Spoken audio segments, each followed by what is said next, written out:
Hola, ¿qué tal? Bienvenidas y bienvenidos a este nuevo episodio de nuestro podcast universitario, donde reflexionaremos sobre temas de impacto social desde una mirada crítica, científica y humana. Mi nombre es Mártir Purizaca y en esta ocasión hablaremos sobre un fenómeno complejo que va a afectar a muchas comunidades alrededor del mundo, que es la delincuencia juvenil y su relación con la medicina. Muchas veces cuando hablamos de delincuencia juvenil, se suele pensar en actos ilegales cometidos por estos menores.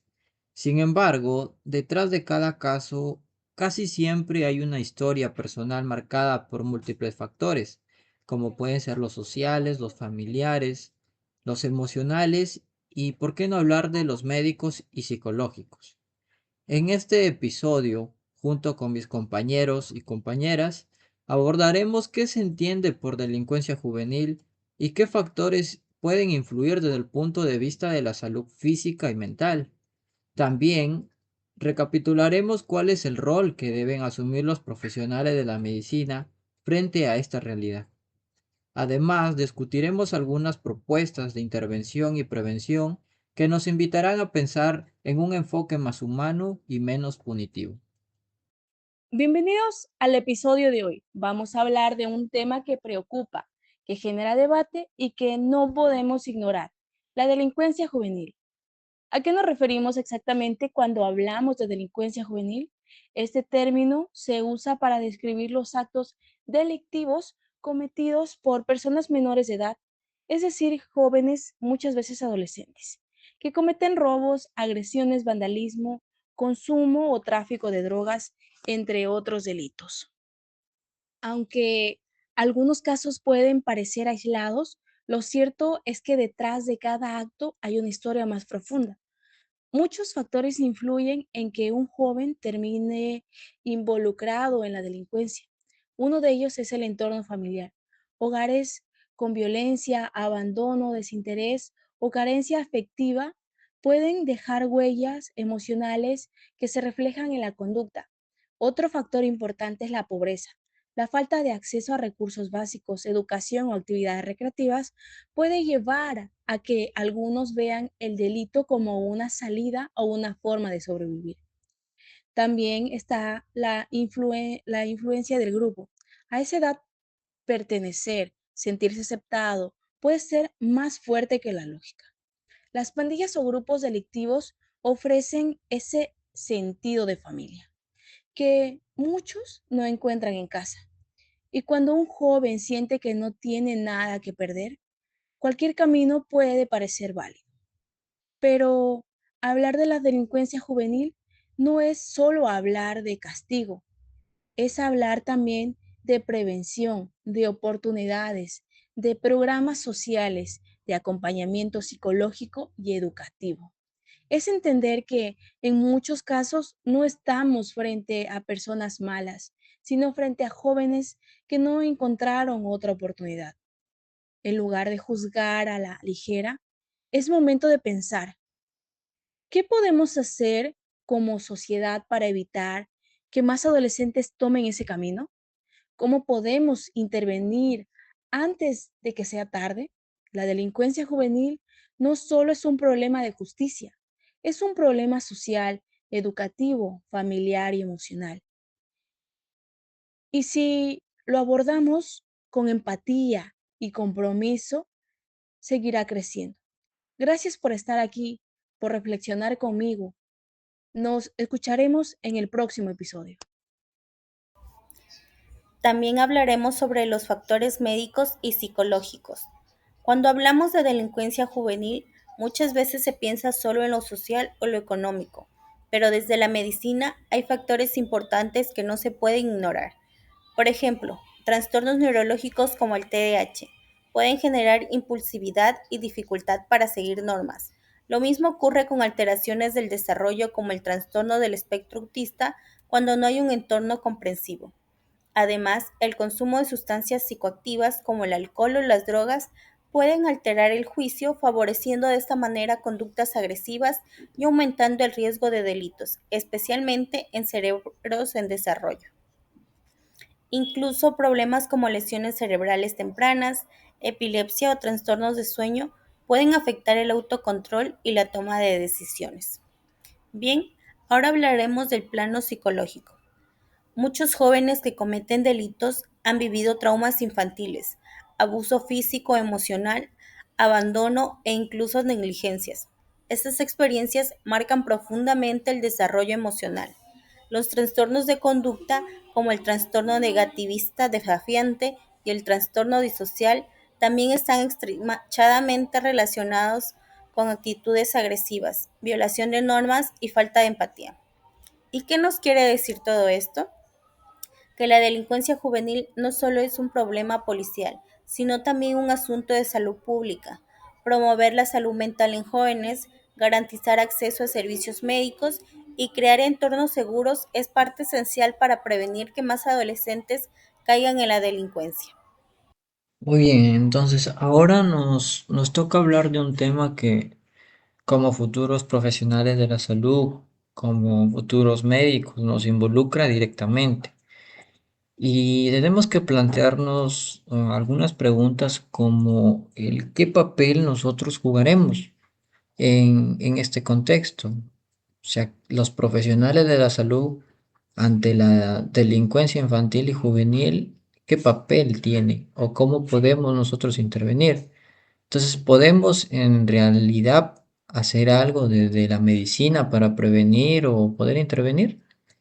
Y para responder esto, pensamos que, bueno, un niño, un adolescente que comete actos delictivos, detrás de esta conducta, como ya se ha venido mencionando anteriormente, muchas veces hay algo mucho más profundo. No solo es porque el niño reacciona de esta manera de la nada, sino que tiene traumas muchas veces y estos no son tratados. Va a tener trastornos mentales en algunos casos o quizá un consumo de sustancias o su mismo entorno infantil, su entorno familiar puede ser violento o negligente. Entonces, aquí es donde se debe intervenir y no solo los médicos, sino también algunos otros profesionales de la salud como psiquiatras, psicólogos o trabajadores sociales e incluso hasta pediatras. Entonces, nuestro trabajo, recordemos que no solo va a ser curar males o tratar terapéuticamente a personas, sino que también se deben identificar señales de alerta desde una edad temprana. Entonces, tomando el ejemplo que, bueno, mi compañera habló sobre el TDAH y cuando no está diagnosticado y sin un tratamiento, tiene más probabilidad de involucrarse en conductas de riesgo, como en peleas o en robos o consumo de drogas. Desde esta perspectiva, desde este caso, estas consultas médicas que nosotros podemos brindar en algún momento, se pueden detectar signos de abuso, se pueden detectar negligencias de trastornos de conducta y se puede derivar a sí mismo a especialistas, hablar con sus familias o incluso trabajar en programas comunitarios de prevención, porque se está olvidando ya en la actualidad y muchos jóvenes ahora en la carrera pues, piensan que solo la medicina es curar físicamente, sino que no se previene. Y cuando hablamos de la delincuencia infantil, prevenir será muchas veces mejor que curar solo el mal presente. Entonces estamos hablando ya de prevenir es salvar el futuro. Entonces, otro punto que también es importante tomar y que se está tomando como un estigma es que el mismo niño, en muchos contextos, por ejemplo, como la pobreza o la violencia, van a tener un obstáculo importante. Y es que hablar de la salud mental para ellos sigue siendo muchas veces un tabú. Hay familias en las que no buscan esta ayuda profesional porque piensan que el niño solo es rebelde porque porque él es así, porque él quiere. Entonces, o porque va a tener, no tiene un acceso a profesionales. Muchas veces los niños no están rodeados por personas que las puedan guiar o que tengan algún otro tipo de perspectiva de la vida. Entonces, muchas veces estos niños ahí en ese momento son juzgados y pueden ser discriminados. Entonces, este estigma hay que eliminarlo. Este estigma impide que muchos niños reciban un diagnóstico, no reciban un diagnóstico temprano o una atención adecuada. Y lo más triste es que muchas veces se normaliza el sufrimiento. Entonces invisi- se invisibiliza el dolor psicológico y se confunde con una mala conducta. Entonces, bueno, resumiendo todo lo anterior, cuando un niño delinque, muchas veces es porque el sistema, incluido también el sistema de salud, ha fallado en protegerlo, en diagnosticarlo, en atenderlo. Y como futuros médicos tenemos que ser responsables de esto. Tenemos esta responsabilidad y también tenemos la oportunidad de cambiarlo. Por ello, creo que no debemos olvidar que si una conducta médica a tiempo puede evitar una vida entera en conflicto con la ley.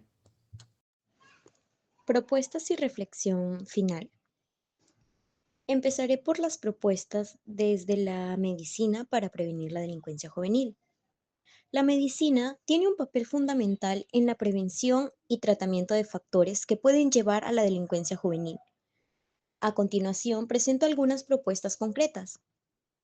Una de las propuestas sería atención primaria con enfoque preventivo.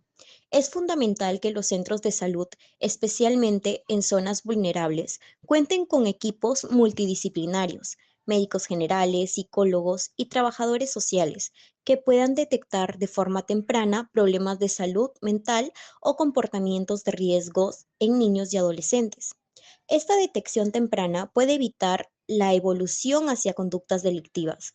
La segunda sería programas de salud mental accesibles y continuos. Muchos jóvenes que terminan delinquiendo presentan trastornos como depresión, ansiedad, TDAH o trastorno de conducta y en muchos casos no reciben diagnóstico ni tratamiento. Proponer clínicas de salud mental comunitarias, móviles o escolares puede acercar estos servicios a quienes más lo necesitan. La tercera propuesta sería capacitación médica para identificar factores de riesgos criminológico. Médicos, enfermeros y pediatras deben ser capacitados no solo para diagnosticar enfermedades físicas, sino también para identificar señales de alarma como conductas agresivas, aislamiento social, consumo temprano de sustancias o violencia familiar. La cuarta sería terapias familiares y comunitarias. Muchos adolescentes cuentan con conductas delictivas, vienen de hogares rotos o violentos. Para eso, debemos incluir a la familia en el tratamiento médico y psicológico y ofrecer espacios comunitarios de apoyo, ya que pueden tener un gran impacto positivo. No se trata solamente de tratar al joven, sino también a su entorno. La quinta sería rehabilitación y reinserción desde una visión médica. Para los jóvenes que ya han cometido delitos, es vital ofrecer programas de rehabilitación integrales. Estos deben incluir atención médica, apoyo psicológico, tratamiento de adicciones, educación y desarrollo de habilidades. La salud debe ser una herramienta para reintegrarlos, no una consecuencia de su paso en la cárcel. Y por último, tenemos la reflexión final. Sanar para transformar.